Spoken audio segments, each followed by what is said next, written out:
Hey, so today, where have you been? What are you talking about? I literally made a video last week. So as I was saying, it's been 6 months. Look, I don't know what you're talking about. I'm trying to make a video here. Do you mind? What was I saying? Right. Animation.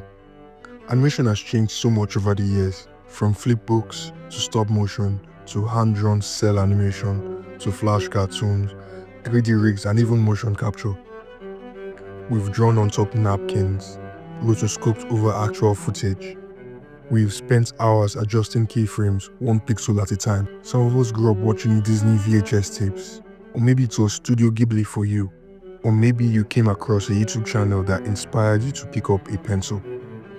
Animation has changed a lot. The tools are different and the styles keep on evolving.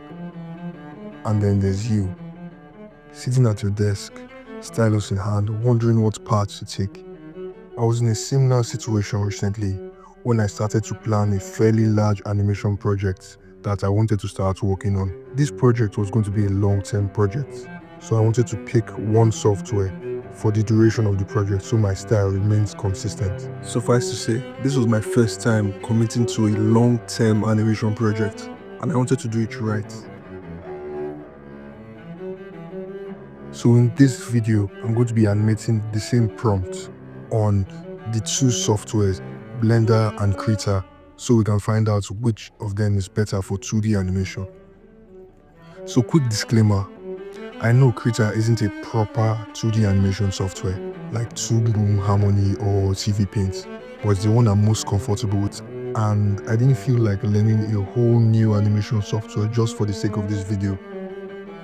As we've established in previous videos, I'm kind of a lazy artist, so if you came here expecting premium, professional animation content, what are you doing here? Just kidding, like and subscribe. Anyway, in order to help us compare these two software, I ascended to godhood and brought this character to life. His name is Alex, and he'll be our puppet for today. So for the prompt, I wanted something simple, but also something that would give me a lot of creative leverage. And I also wanted to connect this project to the upcoming projects I have planned. So I ended up choosing to animate a scene of Alex waiting at a bus stop. Simple enough, right?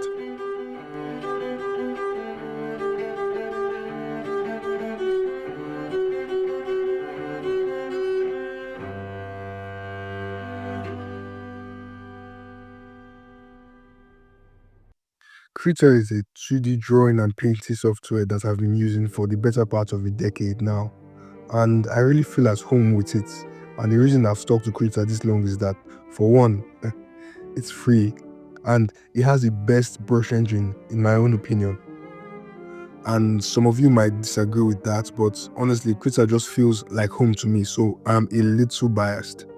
So starting off the painting, and before we continue, I just want to say I am by no means the best painter or artist out there, but I feel like I do enough to carry my points across. So I'm by no means the best, but I think I do alright. So as you can see, I rely a lot on references I get from Pinterest. I was going for more of a bus stop in the middle of nowhere kind of vibe, a kind of abandoned bus stop vibe. I was really struggling on how to sell this in the middle of nowhere kind of vibe.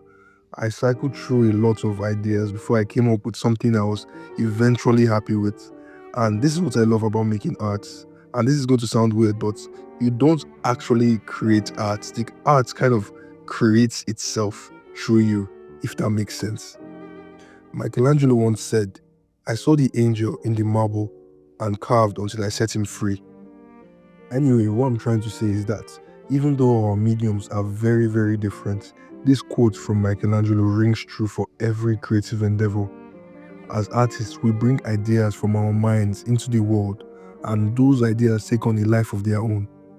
When we successfully capture a pure idea and bring it into existence, I think that's the closest humans can come to feeling like gods. I know I'm rambling a bit here, but I promise this is important to the story. So after a few hours, I finally came up with something that I was actually happy with. I wanted to animate a pan camera movement, so I painted my background to be larger than my camera frame, which is going to be 920 by 1080 in this case. This is something you should keep in mind if you plan to animate camera movement. I'll say something I really like about 2D softwares, especially softwares like Krita, is that the brush engine just makes it very easy for me to put down my raw ideas down on the canvas as quickly as possible. I can't explain, but there's just something about drawing on Krita that Blender does not even come close to, which of course I understand. There are two completely different softwares. Even though I animated all the characters from start to finish in Krita, I still need to composite, and I did that compositing in Blender. For those who don't know, compositing is basically post-production. It's where you kind of add camera movement, effects, and like other things that just make the animation come together. So I exported my character animation as an image sequence, while the background that I just finished painting, I just exported that as a basic PNG. If you want to learn more about how to import and use 2D hand-drawn image sequences in Blender, I really recommend you check out this video by Tunika Pansua. I think that's how you pronounce his name. Where he goes more in depth into these concepts than I will in this video. The video really helped me out, and I'm sure it will help you as well. So just check out the video after this one. After setting up the camera movements and getting that pan I was looking for, I added text boxes because I really want this animation to kind of be part of a narrative. So the only way we can do that, at least with the time I have, is through dialogue. So I just added some dialogue boxes here in Blender. I didn't want to do it in Krita because it might not have been as clean. So I just did them here. And that's pretty much all I did for this animation. After just adding a few basic effects, I just hit render.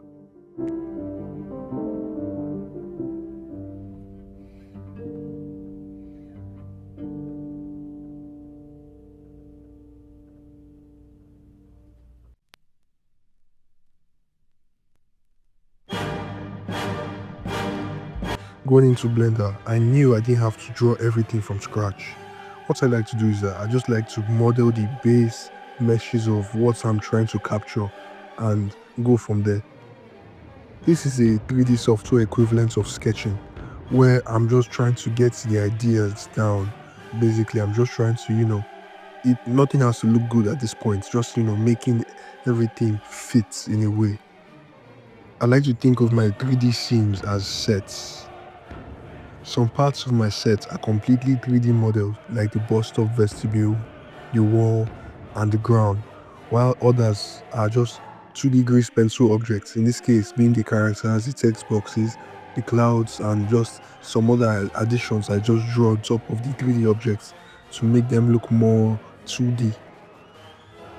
I know people can achieve this 2D style I'm going for, or at least something close to it, using shaders, modifiers, or some scary looking node trees, but I prefer to have control over every brush stroke I put down on the canvas. This might be a 3D software, but I'm still a 2D artist by heart. My approach to making these 3D scenes, or sets like I like to call them in Blender that you see in my videos, is completely intuitive, in the sense that it's not really clear cut in terms of methodology, and I just keep on drawing and modeling stuff until I feel happy with the finished product. But the problem with that workflow is that I tend to keep on polishing and animating and adding things, even though I know I should be done by now. It's like I don't really know when to stop. So that's just kind of like the problem with this style or this approach I take, because it's kind of something like it's very abstract and there are no clear start and end points. So I might end up polishing one scene for much longer than I need to. I hope that makes sense. Some of you are watching the video waiting for me to say one is better than the other, but that's simply not true. This is a classic apples to oranges comparison. These two software are good for what they are and actually work quite well together. But let's get into my experience working and animating with these two software.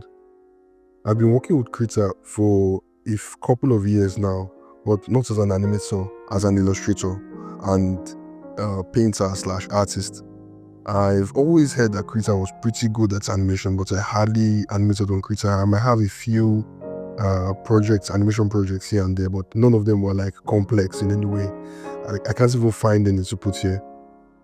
I have some animated projects I did, a few throwaway projects, but none of them were were really complex or even serious, so I can't even find any to put here on the screen. Obviously, I have a bias for Krita because it gave me the chance to become a professional digital artist, if something like that even exists. Like, Krita just gave me the chance to pursue my passion, like, completely for free. A couple of years ago, when I was new to this whole digital art thing, animation and everything, the first software everybody will tell you to download to use is Photoshop. Back when I was starting out, I was really discouraged when I found out that most of these drawing / painting softwares, you need to pay for them in order to use them. Like, that was very discouraging for me because I was like broke and in like high school, so I could not afford the prices these people were asking for me.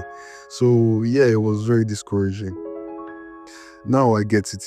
These people that make this software, they have to make some money, which I kind of get it now. So what I ended up doing was trying out a lot of free Photoshop alternatives. And trust me when I say Krita is the best free digital painting / drawing software out there. I don't even want to compare it to Photoshop because Krita is just a thing on its own.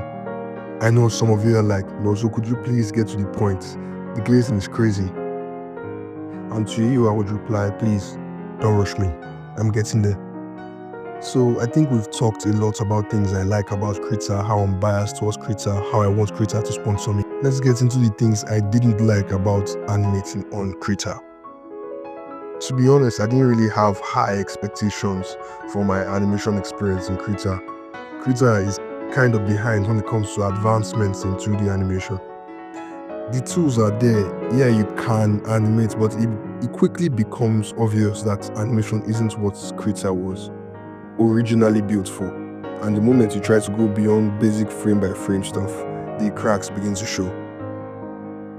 For one, there's no camera system, no zooms, no pans or camera movements like you would find in other animation software like Sunboom Harmony or OpenTunes. So if you want to get a shot to zoom in or zoom out, you're either going to be scaling your drawings manually, which can get very messy, or exporting it and doing it all in another software, which is what I did. Another thing is the timeline. The timeline in Krita exists, but it's not intuitive or efficient, especially if you are dealing with complex scenes. There's no proper grouping of layers, no hierarchies, and moving frames around feels really clunky. Onion skinning works, but it's very basic and it's not as customizable as you'd hope. There really isn't much vector support on Krita either. Everything is raster based, so unlike Adobe Animate or Moho, you can't rig, you can't manipulate assets very easily. You redraw most things by hand, which is great for that raw hand drawing feel for storyboards or animatics, but not so great when it comes to efficiency or consistency. I think the biggest problem is performance. Krita really starts to lag once your animation gets long or if your animation file gets heavy. The brush engine is beautiful, but it wasn't optimized for scrubbing through hundreds or even thousands of frames. Finally, there are no effects or real compositing tools in Krita. No motion blur, no glow, no particle systems. What you draw is basically what you get. If you want more, you need to export your files and finish them somewhere else, like After Effects or in my case, Blender. So technically, you could call Krita an animation software. But that is the same way, technically, you could say Hawkeye is a member of the Avengers. It's the same concept because he's there, but you don't really need him. Let's be real.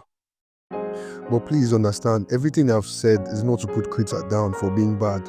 It's like going up to an opera singer and going, yeah, your voice is great and all, but can you also play the trumpet?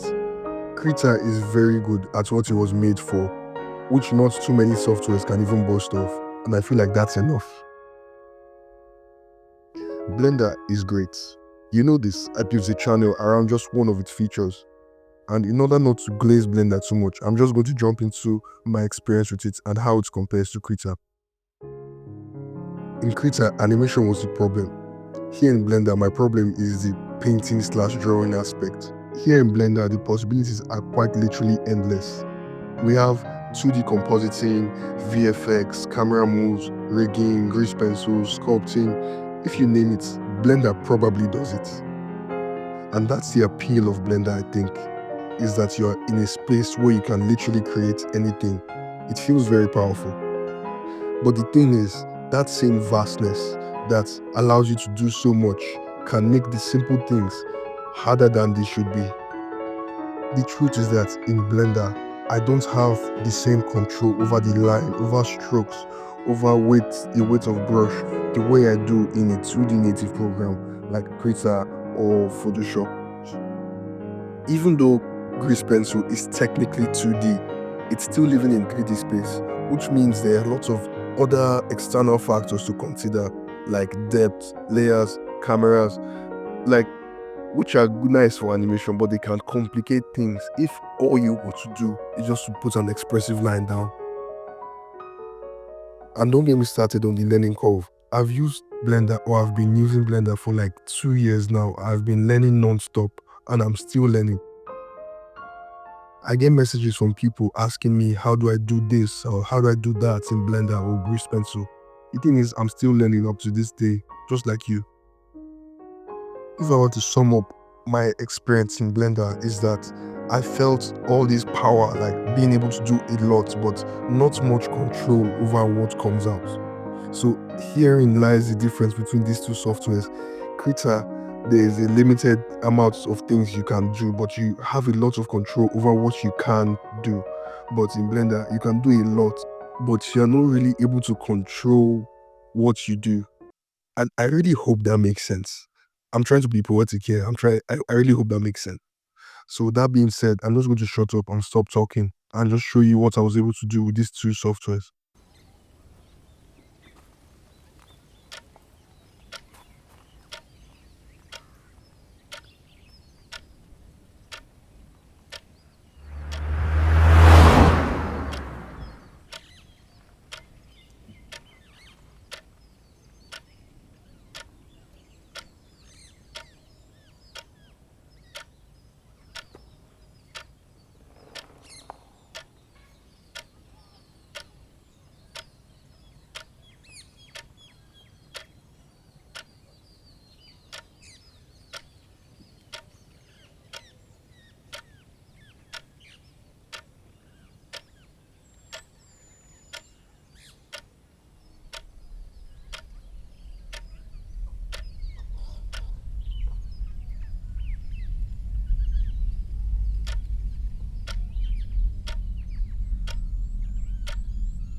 I'm working on a new short film titled The Death of Alex Moore.